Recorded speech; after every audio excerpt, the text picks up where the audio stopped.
Boa noite, igreja. É um privilégio muito grande ter tido a oportunidade de estar aqui com vocês. A gente já tem caminhado, para quem não me conhece, a minha família. Meu nome é Timóteo Werner, eu e minha esposa, a Rebeca, que está ali no fundo. Levanta a mão aí, irmão, por favor. Do lado está o Tito. A nossa outra filha está com a minha sogra, que mora ali perto da gente, e a nossa bebezinha, que está com 20 dias, ela está com um casal de amigos. A gente fez isso tudo pelo sacrifício que a minha esposa queria de poder estar participando aqui desse culto, e também para evitar a quantidade de pessoas, já que a gente está tendo um surto, e as crianças de gripe, e as crianças são as mais suscetíveis. A gente tem uma bebezinha que ainda não tomou todas as vacinas, mas é um privilégio estar aqui. Eu sou seminarista junto com a Rebeca ali no Palavra da Vida, para quem não nos conhece. A gente tem estado nessa caminhada desde o ano de 2020. Nós somos alunos que entraram no seminário para ver o seminário fechar, e graças a Deus a gente viu ele abrir. E a gente está prosseguindo no segundo ano, 2 de 4. E dentro dessa igreja a gente está tendo a oportunidade de crescer, e eu estou tendo agora o privilégio de compartilhar com vocês mais da palavra de Deus e caminhar junto nessa busca por crescimento com Deus, na sua palavra, na edificação do reino de Deus.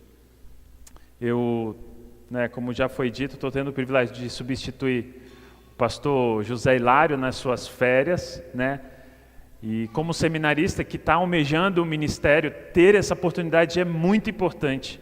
É muito precioso, e principalmente numa igreja que está numa fase tão comprometida com o avanço, comprometida com botar na vida o que se lê na Bíblia.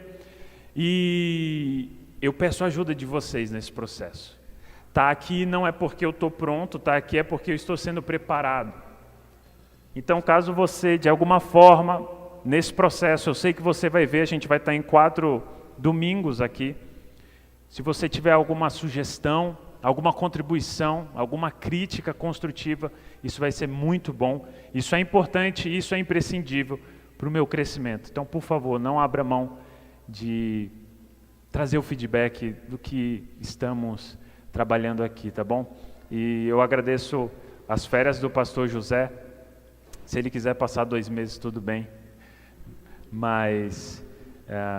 Enfim, também agradeço o presbitério, que tem sido tão acolhedor e tão prestativo para a nossa família. Hoje, nós vamos iniciar uma série de estudos expositivos da Palavra de Deus. E o objetivo é que a gente caminhe aqui numa construção de uma conexão com a Palavra de Deus, o que ela diz para a gente, como isso contribui para a efetividade da nossa vida e como isso contribui para o avanço da igreja. A igreja que é um projeto do nosso Deus. Nisso, eu começo com uma palavra, a gente vai ver aqui na projeção, crescimento. Todos nós queremos crescimento em alguma área. Todos nós estamos, em certa medida, almejando o crescimento, ou desfrutando do que cresce, em qualquer área que seja, ou almejando isso, e em certas medidas, sofrendo as consequências pela falta do crescimento.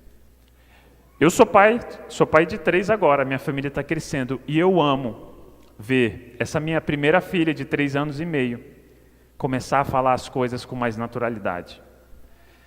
Eu amo ver o meu filho que está com 1 ano e meio sair do estágio de, como eu chamo com a minha esposa, de pequeno chimpanzézinho, que só olha para as coisas e faz para daqui a pouco falar mãe, pai, quero aquilo. E da minha bebezinha, que mal sabe se movimentar, daqui a pouco começar a andar. A gente ama o crescimento. Talvez você experimenta isso e almeja isso em alguma área. Talvez você seja um apaixonado por jardinagem, na sua casa tem um monte de plantas. Talvez você tenha uma hortinha ali, e é muito bom porque o crescimento da planta vai gerar os frutos. Se você tem um animal de estimação, o bebezinho é muito bonito, mas a gente quer ver esse bebê crescer e, quem sabe, se multiplicar, ter filhotes. Talvez você é alguém que está numa profissão e está almejando o crescimento. Isso é muito bom. Talvez você é o que tem a empresa e está almejando que a entrada dessa empresa aumente, que novos funcionários entrem. Você almeja o crescimento e isso é muito bom. Dentro da igreja não é diferente. Nós almejamos o crescimento. E às vezes por coisas simples, por coisas grandes, mas a verdade é que o crescimento é sempre muito valioso. E quando a gente pensa em crescimento, a gente traz um monte de perguntas e uma delas é: por que ter o crescimento? E é fácil responder, porque a estagnação ela não gera o avanço, ela não gera os frutos. A falta de crescimento de uma planta não vai fazer ela se tornar uma árvore. Portanto, ela não pode servir nem de abrigo e nem de suprimento. A gente vai fazer outra pergunta, mas o que é o crescimento? Todos querem, nós precisamos do crescimento, mas é muito importante saber o que é crescimento.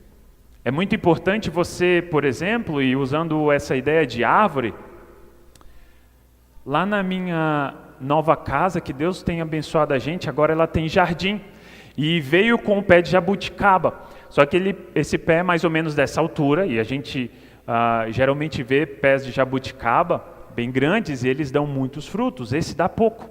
E desde que eu cheguei lá, eu não vi ele frutificar até o fim. E sempre eu via, quando eu cheguei lá, na verdade eu via os frutos minguados e tudo muito seco. Agora ela deu novos frutos, eu entendi o porquê que os frutos são minguados, porque perto de amadurecer, tem um convidado não muito querido nesses momentos, chamado passarinho, que vai lá, bica, rasga, e porque tem poucos frutos, não sobra nada para eu colher, para eu fazer alguma coisa com ele. E eu preciso saber o que está acontecendo. Tem um pé de acerola que não dá frutos. Eu vou precisar entender. Eu quero crescimento, mas eu preciso saber que tipo de planta, o que fazer com aquilo. E uma outra pergunta que a gente vai se fazer é: como fazer com a informação que a gente tem? Como aplicar os princípios de crescimento? Lá em casa eu tenho um tesourão, eu tenho fertilizante, mas eu tenho diferentes plantas. Eu vou fazer a mesma coisa para todas? Não, eu não posso. A informação é muito importante, mas como aplicar também? Eu preciso saber que o lírio do campo que eu tenho lá no vaso, eu preciso tirar o caule depois que ela floresce. Mas como eu faço isso? Eu faço cortando em cima? Eu arranco todo o caule? Eu preciso saber como. Como eu vou chegar a ter esse objetivo? E é nesse momento que a gente vai entrar na série de 3 João. A gente quer aplicar isso para a nossa vida. Jesus tem um plano para a sua igreja, porque Ele a estabeleceu. Jesus tem um plano para a nossa vida, porque Ele nos chamou. Jesus, Ele é aquele que inicia o projeto e dá continuidade para ele, porque Ele tem um alvo para completar. E é nesse processo que a gente vai para a Bíblia e a gente vai entender como se tornar integralmente participante desse projeto de crescimento das nossas vidas e, consequentemente, da nossa igreja. E certamente, meu irmão, se você tem participado da vida da IBAGE, dessa igreja, assim como eu tenho visto, e tantos outros, já percebeu que Deus tem repousado a sua bondosa e graciosa mão sobre essa igreja. Deus deseja que a IBAGE cresça. Deus almeja que a IBAGE frutifique. Deus almeja que cada um aqui, que faz parte deste organismo vivo, tenha vida e a tenha em abundância. E é por isso que a gente vai para a Bíblia. Descobrir como os problemas que acontecem dentro da igreja, como o processo de crescimento é dado, como a gente vai ver a partir da exposição de 3 João, como As situações problemáticas sempre estiveram dentro da igreja de Jesus Cristo, mas como a própria palavra que nos mostra vários problemas, certamente nos mostra a solução. E a gente vai ver o problema e vai buscar a solução. E tudo isso para que a gente cresça. Eu faço então, meus irmãos, esse humilde convite de alguém que está aqui para crescer junto. Eu olho de fora, porque eu sou seminarista e a minha participação é limitada. Mas pelo que eu tenho visto, Deus quer que cada um de nós e cada um de vocês que está aqui cresça e amadureça, e isso seja revelado na sua vida e na vida da igreja que vocês participam. E eu faço esse convite para que você abra a sua Bíblia, sobretudo, abra o seu coração, abra o seu entendimento e curve a sua cabeça diante de Deus para ouvi-lo e se levante com ousadia para viver o que Deus acabou de dizer para você. Dito isso, eu quero ter uma palavra de oração para que a gente entre. Esse é um claro convite para a gente entrar na palavra de Deus e iniciar esses 4 estudos sobre como o crescimento se dá na vida do cristão e na vida da igreja. Vamos baixar nossas cabeças. Pai, muito obrigado pela oportunidade de estarmos aqui, Deus. Somos teu povo, somos tua igreja, chamadas pelo teu precioso sangue. Deus, o nosso maior tesouro é o Senhor, Deus. E se estamos aqui reunidos é para ouvir do Senhor, é para celebrar o Senhor, é para adorar o Senhor. Somos falhos, somos pecadores, e como igreja, ora somos desajeitados, ora estamos em declínio. Mas Deus, quem é teu povo não tem desesperança. Quem é teu povo tem certeza, Deus. Dá a essa igreja uma certeza de que o Senhor é gracioso e bondoso e que o Senhor tem planos bem definidos. O Senhor tem um propósito bem correto. O Senhor tem um coração amoroso para fazer de cada vida aqui, pessoalmente, uma vida frutificante. E dessa igreja, consequentemente, uma igreja crescente. Mas dá ao nosso coração humildade, humilhação. Não somos nada diante de Ti. E diante da Tua palavra, tudo que nós devemos ter é ouvidos atentos e um coração aberto. E é isso que nós Te pedimos exatamente agora. Crendo que o Senhor é bom, Pai. Amém. Vamos, então, ler a 3ª carta de João. Abra sua Bíblia, é uma das cartas mais curtas que a gente tem. E a gente vai dar o nosso pontapé inicial, buscando saber que uma igreja de verdade cresce quando cada cristão abraça com amor a verdade de Jesus. Eu vou repetir, para que nosso coração se alinhe. Uma igreja de verdade cresce quando cada cristão abraça com amor as verdades de Jesus Cristo. Vamos ler a 3ª carta de João. Ok? Estamos alinhados? O presbítero ao amado Gaio, a quem eu amo na verdade. Amado, peço a Deus que tudo corra bem com você e que esteja com boa saúde, assim como vai bem a sua alma. Pois fiquei muito alegre quando os irmãos vieram e deram testemunho de que você é fiel à verdade e vive de acordo com a verdade. Não tenho maior alegria do que essa, a de ouvir que os meus filhos vivem de acordo com a verdade. Amado, você tem sido fiel no que faz pelos irmãos, mesmo quando são estrangeiros.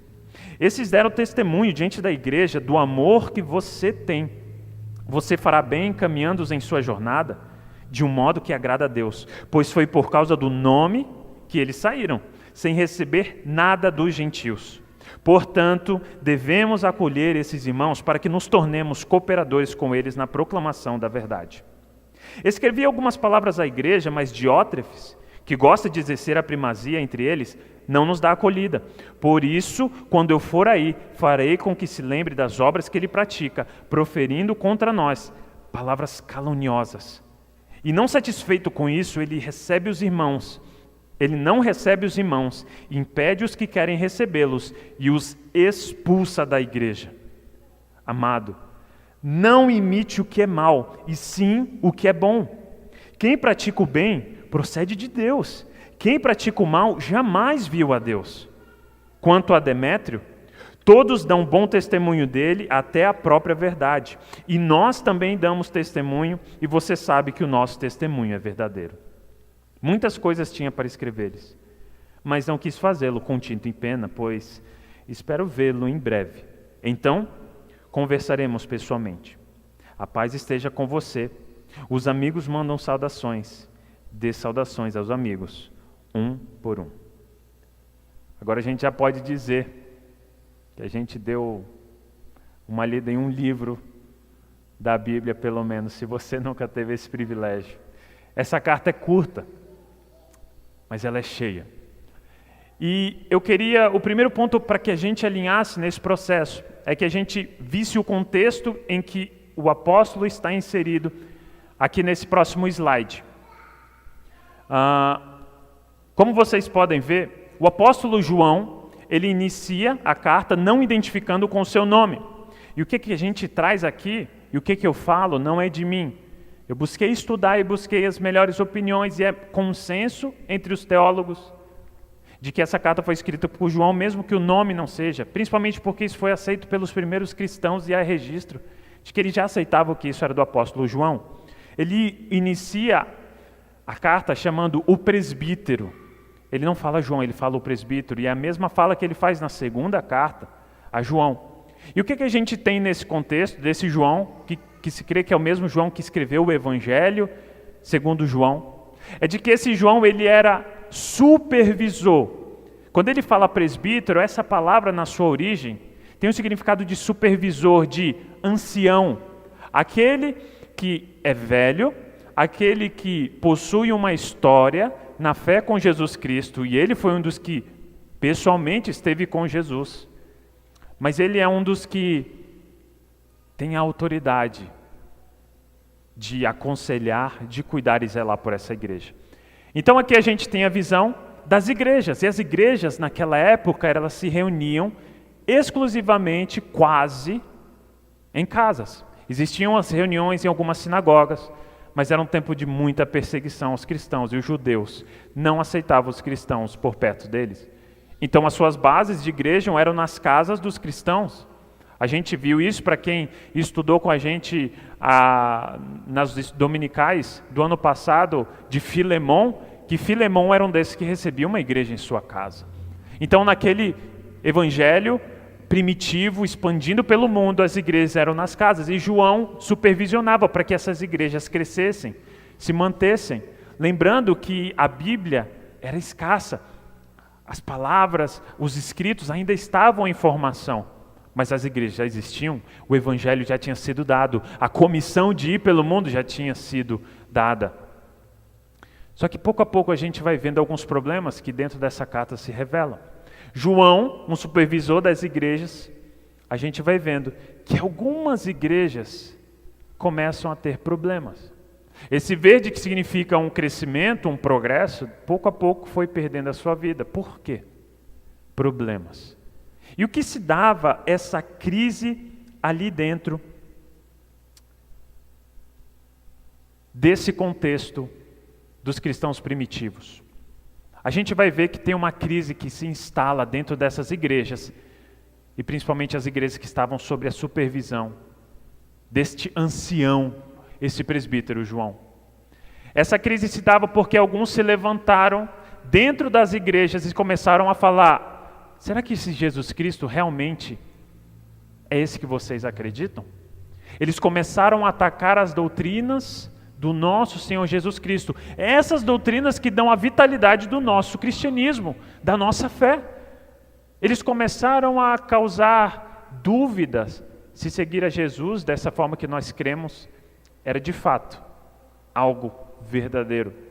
Além disso, a gente vai ver que, assim como não reconheciam Jesus como Messias, eles instigavam divisão dentro da igreja por aqueles que não acreditavam. Como a gente vai ver nessa carta, um deles chegava a proferir palavras caluniosas contra o apóstolo João, assim como expulsar das igrejas aqueles que não aceitavam as novas conversas, as novas doutrinas que eles estavam implementando. Eles causavam guerra dentro das igrejas, que já eram tão frágeis em formação, eles agiam como uma praga dentro do crescimento.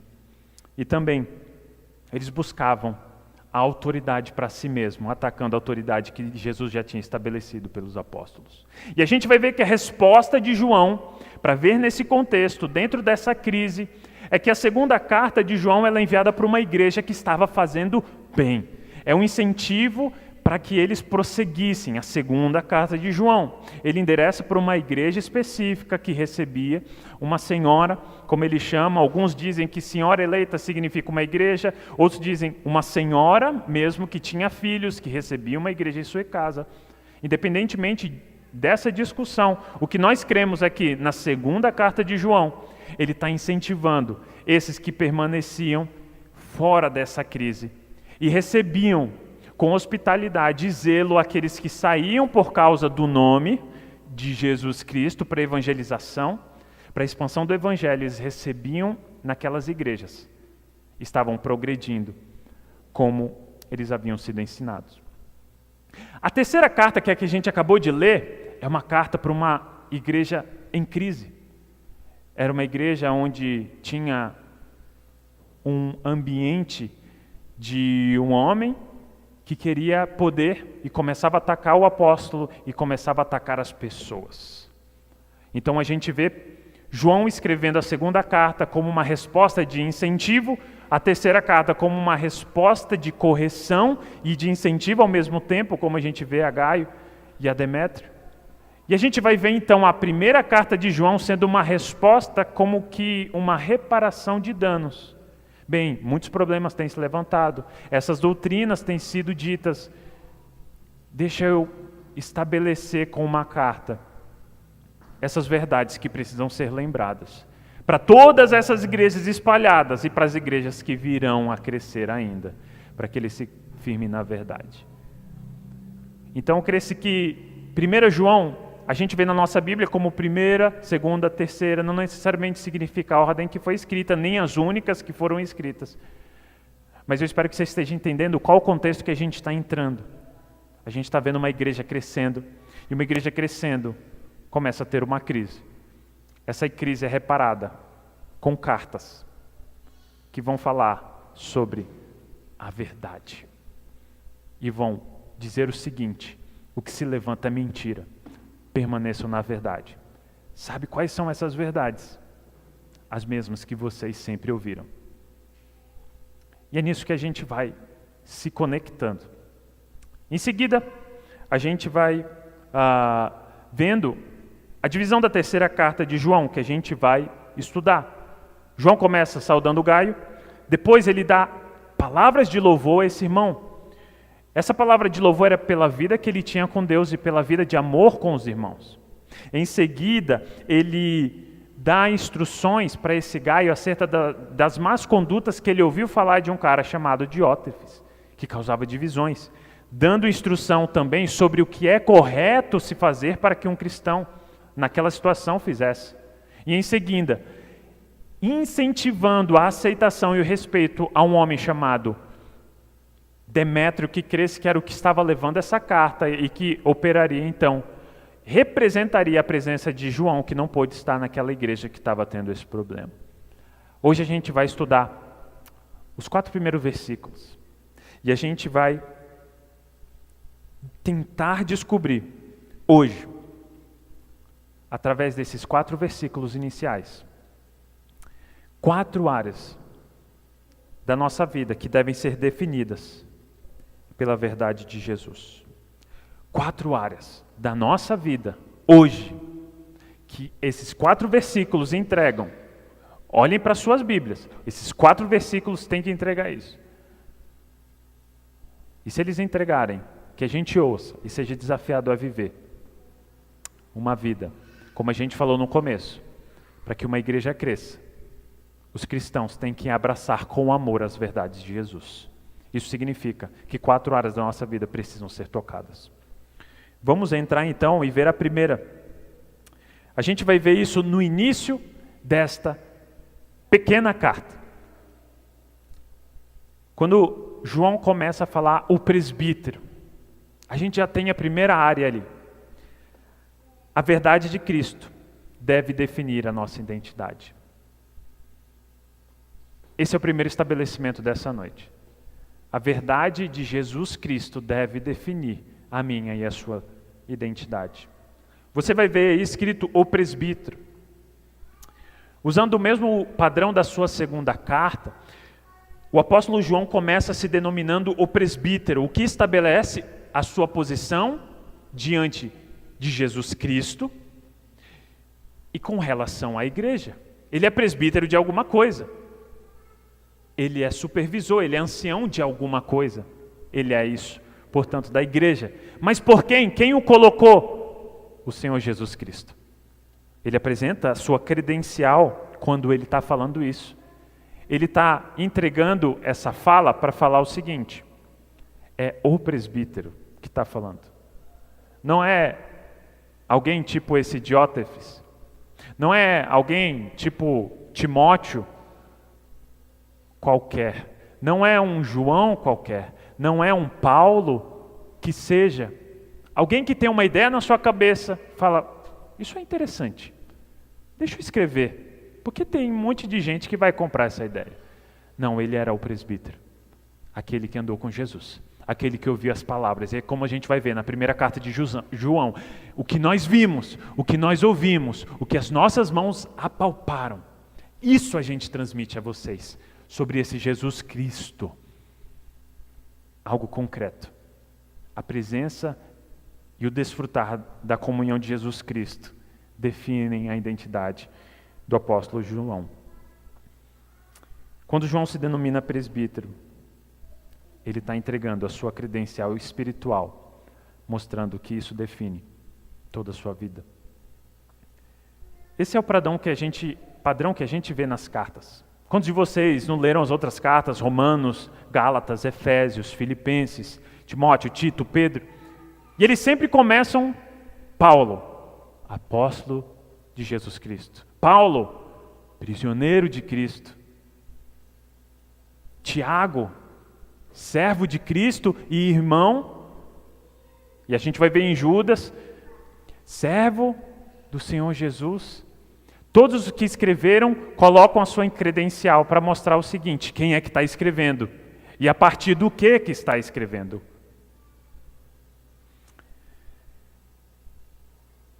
Irmãos, se a igreja é um projeto de Cristo, tanto líderes quanto cristãos devem estar firmes da sua posição diante de Jesus. Somente com a credencial de Cristo temos parte no reino, no serviço e na vida eterna com o nosso Deus. Nada é mais importante do que estar em Cristo e viver para Ele. A igreja só cresce, portanto, quando cada membro, eu, você, aqui e agora, sabe exatamente qual é a sua credencial com relação a Jesus Cristo. E sabendo disso, o que só não resta é amar essa credencial. A pergunta que a gente começa a fazer é: o que isso tem a ver comigo?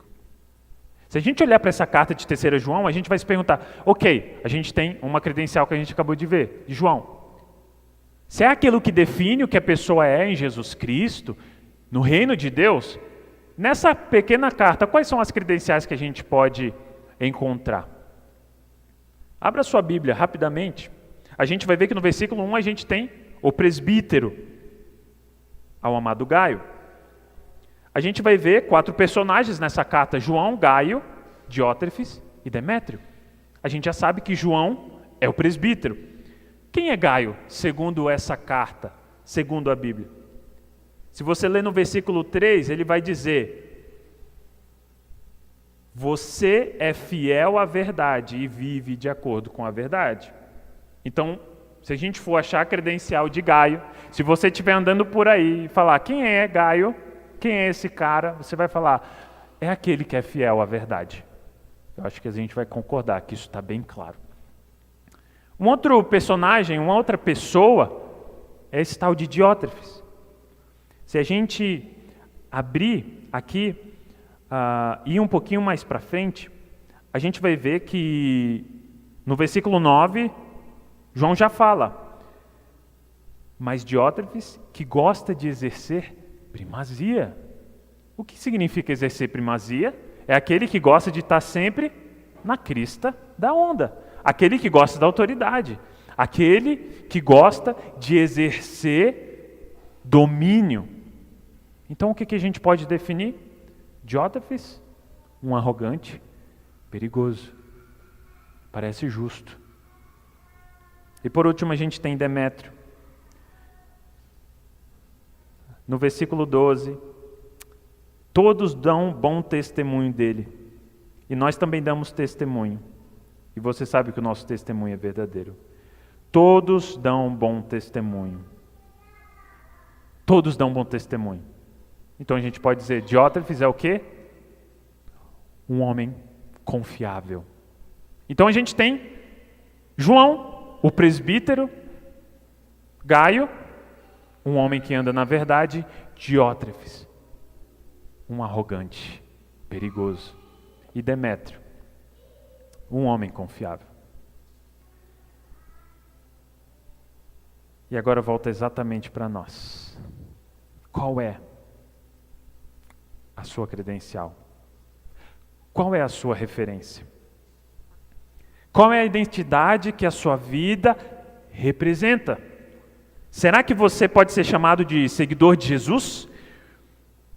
Um ministro do Evangelho? Será que você, como João, pode ser chamado um fiel presbítero, um fiel ancião dessa igreja? Ou como Gaio, esse irmão ele anda na verdade? Ou como Demétrio, você está procurando alguém confiável, pode chamar ele. Esse é confiável. Todos dão bom testemunho dele. Ou talvez como Diótrefes. Cara, esse aí gosta de exercer primazia.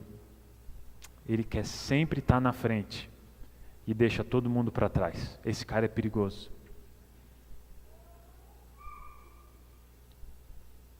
Será que o que define a nossa vida é a verdade e a identidade que a gente tem em Jesus Cristo? Ou talvez a nossa luta é para que o nosso contra-cheque nos defina? Sabe? Sabe quando a gente é tentado a se apresentar para os outros e ter orgulho de falar o seguinte, pode botar aí, Timóteo, um empresário. Não, Timóteo, um profissional bem-sucedido. Timóteo, dono de tal empresa. E isso é o orgulho que te faz chegar nos lugares com uma segurança de que você vai ser bem aceito. Eu não estou falando que é um problema dizer o que você faz nem seu ofício, mas sabe, quando aquilo enche o seu coração de orgulho, um sinal amarelo é ligado. Porque se você botar adiante do que você mesmo provavelmente confessa, o que é a melhor coisa na sua vida? Jesus Cristo. Qual é a melhor coisa que Ele te fez? Ele te salvou. E o que a salvação dele te dá? Me dá a oportunidade de servi-lo, de me entregar, de ser quem eu sou em Cristo. E o que você mais se orgulha? De ser um bom profissional e estar ganhando muito na minha empresa. O seu orgulho é refletido na sua vida. E a pergunta que ressoa no nosso coração é: o que define a sua identidade hoje, aqui e agora?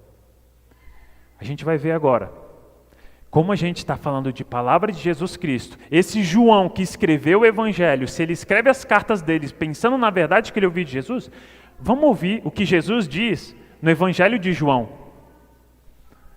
A gente acaba de ver que a identidade de Jesus define. E aqui em João 15:15, o que a gente vai ver? Jesus diz, já não chamarei de servo, porque o servo não sabe o que faz o seu senhor. mas tenho-vos chamados amigos, porque tudo quanto ouvi de meu Pai vos tenho feito conhecer. Jesus acabou de dar uma bela de uma credencial que pode ser o orgulho da nossa vida. Quantos de nós aqui hoje falamos, Jesus Cristo é meu Senhor? Mas quantos aqui de nós têm orgulho de falar para as pessoas e para o mundo, os quatro ventos? Jesus é o meu amigo, porque Ele fez conhecer todas as suas verdades. Será que os louvores que a gente canta e tudo que a gente constrói confessam alguém que tem orgulho de qualquer circunstância falar, cara, não importa o que seja, meu amigo é Jesus? Sabe, quando a gente precisa de uma entrada no hospital, se você precisa de alguma solicitação de serviço, se você trabalha numa área e precisa de outra, você fala, cara, eu tenho um amigo, eu vou chamar, ele vai resolver. Será que a gente tem orgulho de falar, sabe quem resolve isso? Meu amigo. Sabe esse problema que eu acabei de ouvir? O meu amigo resolve. Jesus Cristo. Sabe como um amigo se torna amigo? Esse amigo? Porque ele se fez conhecer. E tudo quanto ele ouviu, as palavras dele, ele faz conhecer a nós. Quando a verdade de Cristo habita a nossa vida, a gente pode ser chamado amigo de Deus. Mas esse é o orgulho da sua vida? E esse é o primeiro desafio que a gente tem hoje. É permitir que a verdade de Jesus Cristo defina a nossa identidade, que a gente ame a identidade que a gente tem em Jesus Cristo. Que a gente ame. E a gente acabando de ver esse primeiro ponto, que já, convenhamos, ele já quebra a gente, ele já nos impulsiona a um lugar de desconforto. A gente vai ver o segundo ponto, a segunda ideia, desses quatro áreas da nossa vida que precisam ser definidas pela verdade de Jesus Cristo. A primeira é a nossa identidade. A segunda é que a verdade de Cristo deve definir os nossos relacionamentos. Se Cristo define a nossa identidade, portanto, o que nós somos, o que fazemos, como fazemos, certamente essa verdade tem que definir como a gente faz o que faz com as pessoas que temos em nossa volta. É natural. Se espera de alguém que ganhou um cargo em alguma empresa que se porte representando essa empresa, onde quer que ele esteja, quando está usando essa farda. Você não espera que alguém com uma credencial de policial militar esteja fazendo o exato serviço de alguém que é do trânsito. Assim como não se espera que alguém que está com todas as trajes vestidas para ser um jardineiro se sente no escritório. Não porque um melhor que o outro, mas porque os dois têm ofícios e chamados diferentes. E se a gente precisa pedir que Jesus defina o nosso relacionamento, vamos ver como a Bíblia começa a tratar isso nessa carta. No versículo 1 a gente vai ter o presbítero ao amado Gaio, em que eu amo na verdade. A gente já para aí. E talvez para você seja estranho a gente parar em tão pouco, mas eu acho que essa é a grande beleza da Bíblia. É ver que ela tem muito mesmo em pouco, porque elas são as palavras de vida. Nada que foi escrito não foi escrito para nenhum proveito. Tudo tem o seu proveito.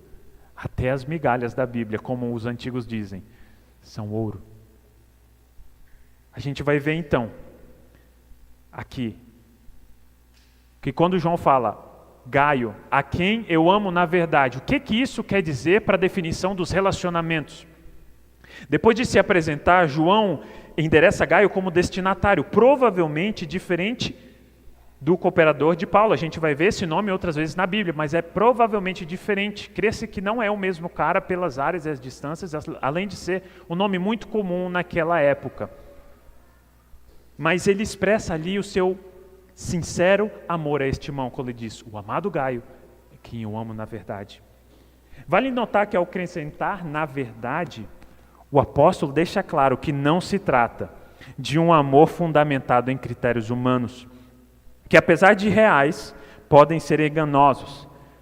Mas ele define nos critérios de Cristo, que são puros, são sacrificiais. Eles são totalmente verdadeiros, os critérios de Cristo. Esse critério é visto no seu ensino dado em 1 João, quando a gente vai ver em 3,18, que fala: meus irmãos, não amemos de palavra somente, mas em atitudes e em verdade. O próprio Evangelho de João é cheio de palavras que falam em verdade.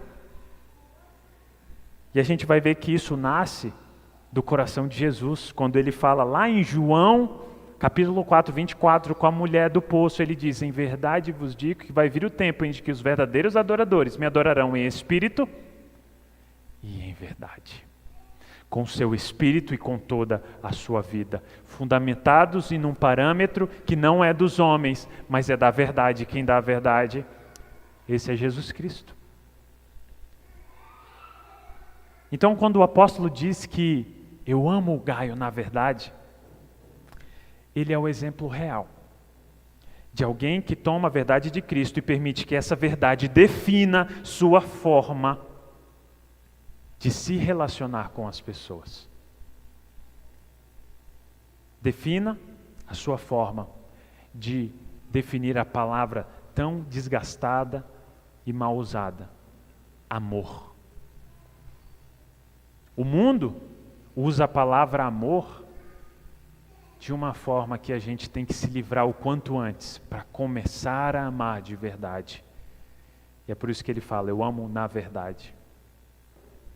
Da mesma forma, então, irmãos, nós devemos nos relacionar com as pessoas na verdade, sempre dispostos a servir com o coração que zela pela necessidade alheia, que não retém o perdão, mas sempre buscando edificar e abrir espaço para que Cristo seja exaltado através do seu amor, fundamentado na verdade. E a gente vai ver o que Jesus fala sobre isso e que é um impacto para as nossas vidas. Jesus diz: o meu mandamento é este, que vocês amem uns aos outros. Em que forma? Assim como eu vos amei. Ele não larga o mandamento, ele larga o lastro. Ele deixa eles puxarem e descobrirem de onde nasce. Nasce no próprio Jesus. Ninguém tem amor maior do que este, de alguém dar a própria vida pelos seus amigos. Quando o apóstolo de João fala: Gaio, eu te amo na verdade, ele está falando: não ouça os lábios de qualquer homem, não ouça as palavras de um homem, mas não como se fosse qualquer um. Não ouça essa palavra como se fosse mais uma vez dita. Ouça a palavra da origem, Deus. Lá em 1 João a gente vai ver o quê? Ora, Deus é amor. Se Deus é amor, ele vai definir o que ele fala quando ele quer dizer: amem. Ele é a resposta. E esse amor é um amor no modelo de Jesus Cristo, que dá a vida. Jesus deu a vida na prática. Como a gente não ia querer amar na prática? Irmãos, esse é um convite, então, para que a gente permita que Jesus Cristo e a sua verdade defina a nossa forma de se relacionar. Esse local, essas cadeiras devem ser ocupadas por pessoas quebradas, como nós somos. Pessoas que têm passados de machucados. Pessoas que têm pais e mães que muitas vezes foram piores do que o inimigo mais cruel que essa pessoa teve. Pessoas que às vezes tiveram professores, vizinhos, colegas de trabalho, que são horríveis. E são pessoas aos quais nós sempre temos que estar nos relacionando. E se os nossos relacionamentos devem ser definidos pela verdade de Cristo, o que é cruel é dizer: ame essa pessoa. Mas se é por Jesus Cristo, isso acabou de se tornar libertador. Irmãos, essa igreja, a sua vida, não pode olhar a palavra do crescimento, essa palavra, sem aplicar aos seus relacionamentos. E eu sei que enquanto eu falo isso, o coração de muitos está se apertando, na última gota de dor. porque vem aqui carregado com uma busca de um refúgio, que talvez na sua casa é o que muitas vezes a gente chama de um verdadeiro inferno. Um lugar onde há briga, intriga, dor. Talvez no seu trabalho você entra querendo sair. Talvez na sua casa você acorda querendo dormir. Mas lembre-se, meu irmão, o amor, essa é uma missão, mas é uma missão que o próprio Jesus nos deu. E a primeira noção que a gente tem que ter, Jesus tem que definir a minha forma de se relacionar com as pessoas. E se a gente acabou de ver isso, e a gente acabou de ver que Jesus define a identidade, Ele define a nossa forma de aplicar a nossa identidade aos nossos relacionamentos, a gente vai ver o terceiro ponto, é que Cristo define a nossa visão de prosperidade. E aí eu quero ouvir, meu irmão, um glória a Deus de vocês aí falando glória a Deus, prosperidade, é isso que eu quero ouvir. Essa palavra, ela tem que ser apreciada por nós, porque é uma palavra extremamente importante. Jesus e a sua verdade devem definir a nossa visão de prosperidade. Vamos tentar reconstruir com a Bíblia essa palavra, mais uma das palavras que estão sendo malditas por aqueles que não têm nenhum compromisso com a verdade de Jesus. Aqui no versículo 2 dessa carta a gente vai ver: amado, peço a Deus que tudo corra bem com você, que esteja boa a sua saúde, assim como vai bem a sua alma. Pois fiquei muito alegre quando os irmãos vieram e deram testemunho de que você é fiel à verdade e vive de acordo com a verdade. Depois de saudar com muito carinho esse Gaio, o apóstolo declara qual tem sido a sua oração. O seu desejo para com o Gaio, primeiramente, é de que tudo em sua vida vá bem. E ele curiosamente usa uma palavra que pode ser interpretada como prosperidade. Então, se a gente fizer uma leitura, a gente vai ver que encaixa perfeitamente. Peço a Deus que tudo corra bem. O que é tudo corra bem? Tudo dê certo. Tudo dá certo, tudo é próspero. E que esteja bem com a sua saúde. O que é uma saúde boa? É uma saúde próspera. É uma saúde cheia. É uma saúde abundante. Assim como prospera a sua alma.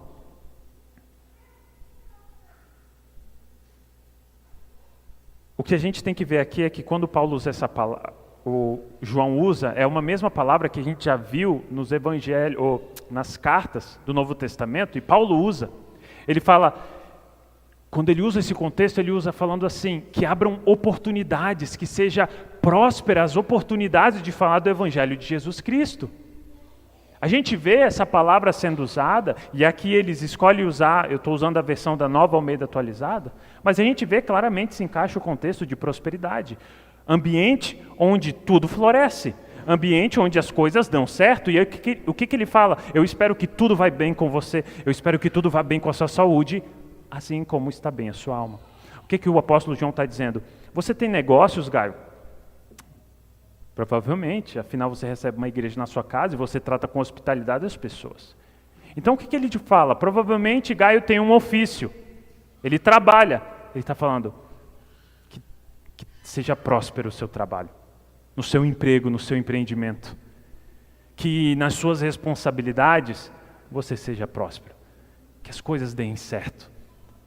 E na sua saúde, você precisa, afinal você recebe irmãos que estão atravessando o mundo para pregar o evangelho e recebe com hospitalidade, você precisa ter saúde para fazer esse ministério.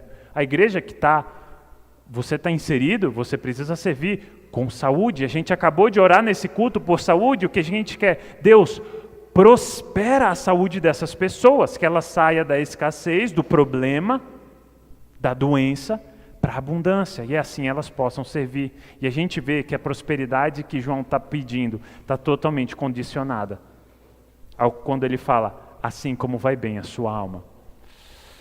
Aí o desejo de ouvir o evangelho da superabundância de coisas sem a superabundância de Cristo cai por terra, porque ele fala que os seus negócios deem muito certo, que você seja alguém com uma saúde de ferro, assim como vai muito próspera a sua alma.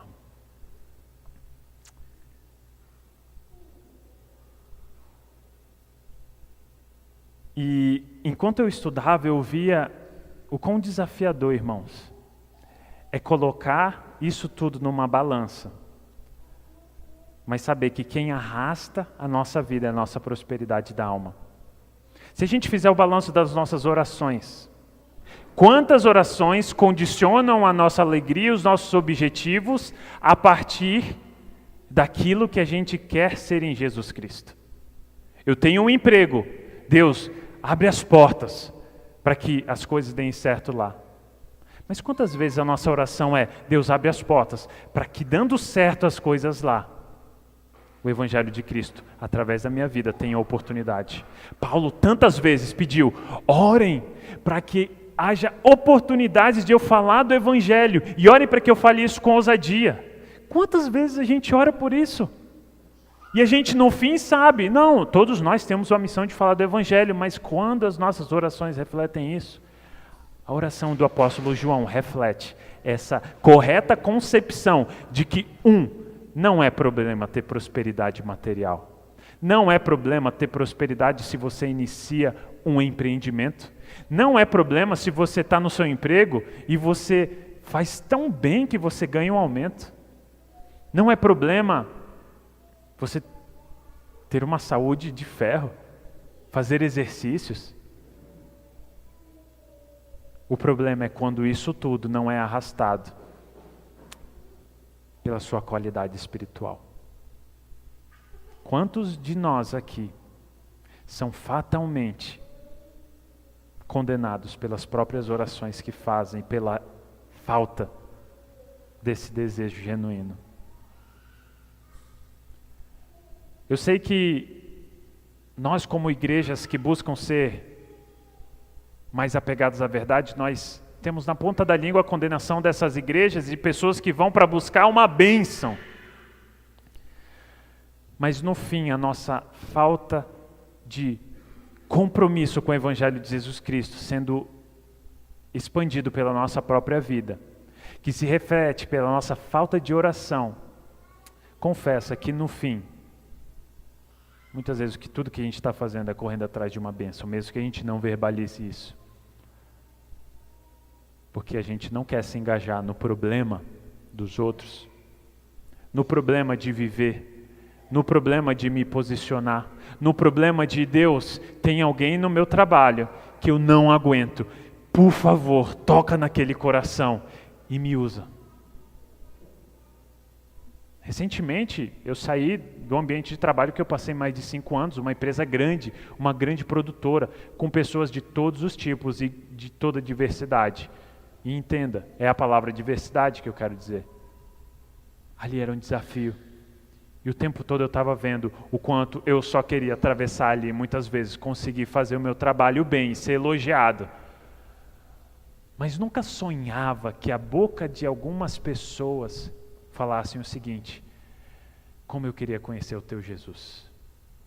Mas como eu ansiava tantas vezes quando eles falassem: nossa, como eu queria trabalhar tão bem quanto você.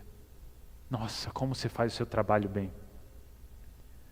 Mas nunca orei: nossa, Jesus, por favor, que essa pessoa, através da minha vida, possa um dia dizer como eu queria conhecer Jesus. E esse é um desafio que a gente traz. É marcante ver que o apóstolo define Gaio como sendo um homem próspero e em seguida explica o porquê, e ele faz isso no versículo 3. Ele faz isso quando ele fala, assim como vai bem a sua alma. E ele fala, o que vai bem, o que significa isso? No próximo versículo 3 fala, ele sabe que é próspera a alma dele porque ele é alguém que as pessoas dão testemunho de que anda na verdade e que vive de modo digno dessa verdade. Gaio simplesmente abraçou a verdade de Jesus Cristo em toda a sua vida e isso fez dele alguém próspero. Gaio deixou Jesus definir tudo. Essa vida com Cristo falou tão alto que até João, que estava longe, conseguiu ouvir. Da mesma forma, cada um de nós deve crer que há prosperidade quando há fidelidade. E não vai haver prosperidade se não há fidelidade a Jesus Cristo na nossa vida. A gente tem que crer que só há riqueza real em alguma vida quando estamos ricos em Jesus Cristo.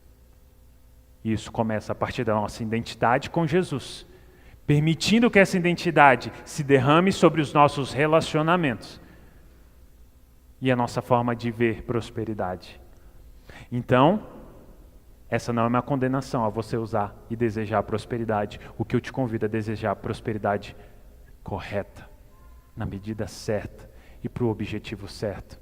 E Gaio é um exemplo de que ele usava essa prosperidade que João orava para receber irmãos. Ele tirava do bolso dele, ele dava dinheiro. Receber pessoas em casa, muitos de vocês provavelmente receberam algum parente, talvez agora nas férias, na época de Natal, você gasta dinheiro. E ele fazia isso espontaneamente, com generosidade, que todo mundo dava testemunho, que ia lá e falava, ele me tratou muito bem. Não tem como você receber alguém em casa e não gastar dinheiro. Então ele usava a prosperidade financeira dele para servir. A saúde dele, receber pessoas, arrumar, organizar, ele usava para servir pessoas. E a pergunta que sou é, eu sou reconhecido como alguém que cuida de pessoas com tudo que eu tenho? Eu sou reconhecido como alguém que deixa Jesus definir tudo? As minhas orações refletem o quê, irmãos? E eu quero te incentivar a amar a correta visão da prosperidade. É engraçado até falar essa palavra várias vezes aqui na frente, mas você vê, está aqui dentro. O problema não é que as pessoas inventam coisas novas, elas inventam significados novos para coisas antigas. E é o objetivo da carta falar o seguinte: se apegue às coisas antigas, esqueça os significados novos que eles querem dar. Se apegue ao que é antigo, porque o que é antigo continua sendo verdade, a verdade não muda e ela já foi dita. E quando eu paro para pensar nessa busca por ser próspero em tudo, não sei quantos de vocês têm uma Bíblia que tem as marcações da palavra de Jesus em vermelho. Alguém aqui tem esse tipo de Bíblia onde as palavras de Jesus nos evangelhos, só as palavras de Jesus estão em vermelho? Alguém tem? Pode levantar a mão? Ninguém das antigas? Puxa vida. Vocês conhecem, né, esse tipo de Bíblia? Que você abre e logo você identifica. Aquilo é interessante porque só as palavras de Jesus Cristo estão marcadas em vermelho. Eles querem dar destaque. Jesus falou. E o que ele falou? Está em vermelho. E eu gosto de pensar que esse estilo de vida, que aplica a verdade de Cristo para todos os âmbitos, seria se como nós fôssemos uma dessa Bíblia. E se alguém for querer ler a nossa Bíblia, a nossa forma de fazer negócio, a nossa forma de trabalhar, a nossa forma de cuidar do nosso corpo, a nossa forma de se relacionar, ela ia ver o tempo todo um monte de parte vermelhinha, porque ela ia ver, Jesus Cristo falou, e eu acabei de ler, na atitude dessa pessoa. Que a nossa vida seja marcada por partes vermelhas o tempo todo, porque isso é viver na verdade. E por último, irmãos, no desafio que a gente está sendo entregue hoje, Jesus Cristo e as suas palavras devem definir a nossa realização. Jesus deve definir o que nós acreditamos ser a realização de todas as coisas. A verdade de Cristo deve definir o que a gente acredita que é sucesso. O que a gente acredita que é eu me sinto realizado. Isso me deixa motivado. Eu amo estar aqui, eu amo fazer o que eu faço. A minha vida tem motivo. A gente vai ver isso no versículo 4. Leia. Eu não tenho maior alegria do que esta, há de ouvir que os meus filhos vivem de acordo com a verdade. Esse versículo 4, que é a última ideia que a gente vai ver. Depois de ver que a verdade de Cristo deve definir nossa identidade, os nossos relacionamentos, deve definir a nossa visão sobre prosperidade, ele deve definir nosso entendimento sobre realização. Como alguém que luta para que a verdade de Cristo seja conhecida e desfrutada, o apóstolo expressa seu coração pastoral ressaltando o quão alegre fica em saber que seus filhos na fé, aqueles porque têm lutado com essas cartas, inclusive, para manter na verdade e no crescimento, firmados em Jesus Cristo, ele fica alegre quando sabe que esses estão crescendo, que estão vivendo de acordo com a verdade desse Jesus que ele tem entregado a sua vida para servir. Afinal, esse era o seu objetivo nessa carta que a gente estava estudando. É notório que a alegria do apóstolo seja tão centrada em Jesus Cristo, estabelecendo um exemplo do verdadeiro coração pastoral, que tem por grande alegria em sua vida quando seus filhos na fé fazem de Cristo grande em suas vidas. A grande ideia aqui, irmão, é ver que esse apóstolo, ele disse: eu tenho grande alegria. Ele não falou, eu só tenho essa alegria, eu tive essa alegria é muito grande, e eu queria compartilhar com vocês. Ele fala, eu não tenho maior alegria do que essa de saber que meus filhos andam na verdade. Quando eu vejo isso, a primeira coisa que eu lembro é nesses dias que eu passei no hospital. A Maria nasceu dia 18, a nossa terceira filha, 18 agora. E foram dias onde a gente ficou e ela teve que ficar mais alguns dias por causa de um problema. E aquilo foi muito difícil, principalmente para minha esposa, porque a gente tem mais 2 crianças em casa. E eu tinha que estar com a minha esposa, tinha que cuidar das crianças. Mas sabe o que alegrava meu coração? É que meus pais estiveram aí, eles vieram de Roraima e passaram esse tempo conosco. Nós dois, eu e minha esposa, tínhamos grande alegria. Toda vez que eu saía de casa e podia confiar que meus filhos iam ser bem cuidados pelos meus pais. Que eles não só iam cuidar, mas como a gente via, eles iam ouvir o que eu disse, as instruções que eu passei, e eles iam colocar em prática. Eu tinha muita alegria de que meus pais não só iam falar assim, ok, eu vou cuidar, mas eles falavam, como meu filho e minha nora querem que esses 2 meninos sejam cuidados. E, sabendo disso, eles fizeram exatamente como nós pedimos. Como a nossa alegria, como o nosso coração foi confortado pelo serviço deles. E talvez dá para entender como é o coração dele. Como eu tenho alegria. Quando isso que eu tenho ministrado para vocês, vocês ouvem e vocês praticam. Vocês fazem não só do meu ministério útil, mas do próprio sangue de Jesus Cristo, que quer verter os nossos pecados, as nossas deficiências, quando esse sacrifício de Cristo é colocado em prática de tal forma que vocês podem ser reconhecidos como verdadeiros filhos de Deus. E a pergunta que volta direto para a gente, porque esse é o motivo de a gente estar aqui, é: o que te realiza? O que faz o seu coração ter a maior alegria? Seu coração é todo sobre as suas realizações, os seus planos, os seus propósitos, ou sobre os planos e os propósitos que Jesus Cristo tem para a sua vida?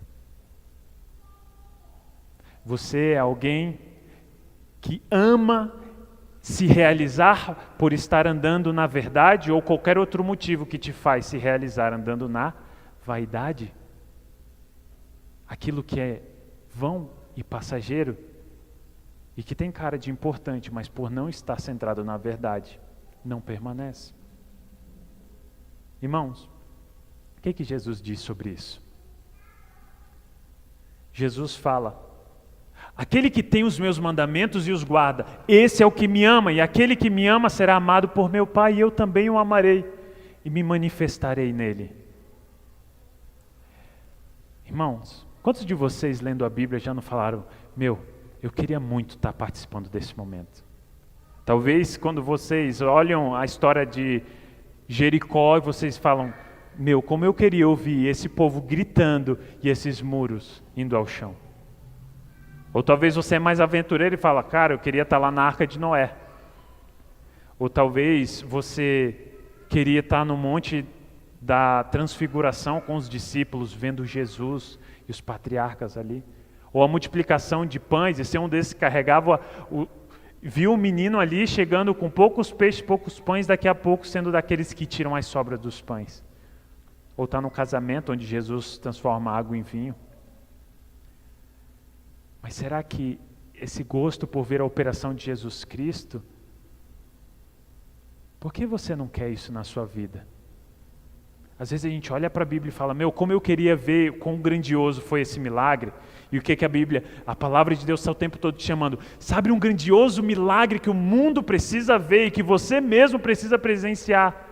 Eu te transformando em todos os detalhes da sua vida. Sabe, você que não consegue tolerar o passado que você tem com tal pessoa, aprecia a expectativa de ver o seu coração se transformar em amargurado para perdoador.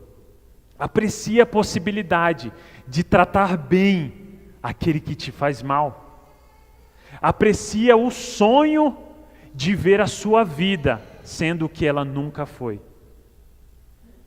Mas isso nunca vai acontecer porque, convenhamos, na lista das nossas realizações, ver os milagres de Jesus no nosso dia a dia é uma das menores. Mas no fim, ver o milagre de Jesus na vida das outras pessoas é quase tudo que a gente quer. Meu Deus, muda essa pessoa, que pessoa insuportável. Deus ajude. Deus me livre de ser como essa pessoa. Ou você fala, tem misericórdia dessa pessoa. Meus irmãos, qual é a nossa realização de vida? E para acabar este momento, esse é o convite. O que move o nosso coração? O que move a nossa expectativa? E a pergunta que a gente se faz quando a gente vê essa exposição, esse início, onde a gente vai estar sendo desafiado a ver como essas cartas fizeram diferença para aquele povo. E se você acredita que essas 4 áreas da vida que eu acabei de trazer estavam naquele texto, a primeira pergunta que você tem que fazer é: como vidas que têm uma identidade correta em Cristo, se relacionam corretamente em Cristo, têm uma visão correta sobre prosperidade e creem em realizações tão grandes quanto a do apóstolo João, que é a realização de estar vivendo na verdade. Se você olha para isso e fala, como isso tem a ver com aquele povo? Meus irmãos, só pensem, eles estavam sendo atacados doutrinariamente. O que ia prevalecer ali? Pessoas permanecendo na doutrina verdadeira. Mas como elas iam permanecer se elas não tinham convicção de quem elas eram? Se elas não tinham noção de que elas eram amigas de Deus? Quando viesse a tribulação, a perseguição, a proposta fácil, elas iam ficar divididas. A igreja ia ficar quebrada. Ou como a igreja ia permanecer se os relacionamentos não eram fundamentados no amor? Se era sempre no interesse? Se o objetivo era sempre correr atrás do que era seu? Buscar a primazia das coisas? Irmãos, como aquela igreja ia permanecer se ela não se permitisse definir o seu senso de prosperidade? Se as pessoas falassem, não, calma aí, eu preciso trabalhar hoje, não vai dar para fazer isso. Não, esse não é o meu alvo, eu estou muito cansado para fazer isso. E se eles não vissem na igreja um ambiente de estar? E exatamente, a gente vai vendo, cara, faz sentido acreditar que isso manteve a igreja. Pessoas que viram essas verdades e aplicaram nas suas vidas. E é exatamente isso que é trazido para nós hoje, aqui e agora. Se você quer que a sua vida cresça, você precisa se firmar nessas verdades. E, consequentemente, essa igreja vai crescer. E é isso que a gente vê. Crescimento. E quando a gente vê o correto nível de crescimento, os corretos aspectos, a gente vai ver o quê? Um crescimento na igreja. Pessoas que se firmam na verdade vão gerar uma igreja crescente. Isso significa cristãos em crescimento. E, consequentemente, cristãos em crescimento é crescimento na igreja. Isso. Por quê? Uma igreja de verdade cresce quando cada cristão abraça com amor a verdade de Jesus. Eu rogo a vocês, abracem com amor a verdade de Jesus e deixem Ele definir as suas vidas. Vamos baixar as nossas cabeças. Deus, nós fomos exortados, nós fomos instruídos, nós fomos confrontados. Por favor, Deus, o Senhor que fala com amor, mas fala com verdade, com autoridade, através da sua palavra, está nos chamando para sermos cristãos, que pegam o que o Senhor fala, que tomam essas verdades aqui da Bíblia e falam, isso é tudo que eu tenho para fazer. Jesus me ajuda a fazer. Jesus, se é isso que tu quer, é isso que eu vou fazer. Deus nos ajuda a amar as tuas verdades e nos ajuda a colocar isso na nossa identidade.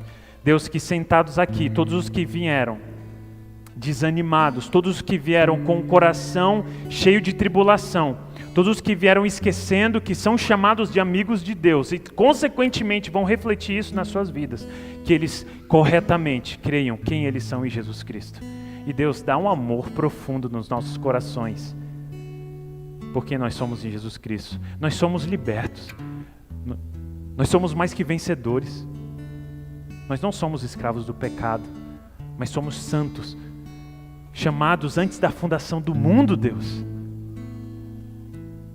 Toca nos nossos relacionamentos, que saindo daqui a gente corra para pedir perdão para quem a gente precisa,